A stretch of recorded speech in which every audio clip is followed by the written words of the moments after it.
রোপা আমনের ভরা মৌসুমে খালি পড়ে আছে একরের পর একর জমি, অথচ 1 মাস আগে আমন রোপণ শেষ হওয়ার কথা। বর্ষাকালেও মাঠে জমেনি বৃষ্টির পানি, সেচ পাম্প দিয়ে পানি তুলে জমি তৈরি করছেন কৃষকরা। এতে প্রতি হেক্টরে শুধু চারা রোপণে বাড়তি খরচ হচ্ছে 2000 টাকার বেশি। এই যে মেশিন লাগাইছি, মেশিন দিয়ে পানি দিচ্ছি। পানি তো একবার দিলে হয় না, বারবার দেওয়া লাগে। বাড়তি খরচ হচ্ছে, এখন কিচেনের দাম বেশি, পানির খরচ, বিরাট সমস্যা পড়ে গেছে কৃষক। পানি খাওয়া এমনি দোন করা মনে করো 3-4 ঘন্টা করি, তাতে ঘন্টা লাগে মনে করো 100 টাকা ঘন্টা, 5 ঘন্টা পানি লাগলে 500 টাকা। তবে ফলন ভালো হলে কৃষকের ক্ষতি হবে না আশা কৃষি বিভাগের। বৃষ্টি যেটা হবে এই পানিটা যথাযথভাবে ধরে রাখার চেষ্টা করবেন, এটি কৃষকরা এটি করেও।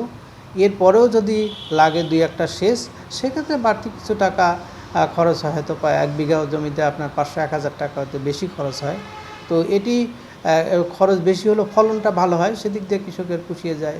আবহাওয়া অফিস বলছে গত বছর জুলাইয়ে 455 মিলিমিটার বৃষ্টিপাত হলেও এবছর হয়েছে মাত্র 200 মিলিমিটার।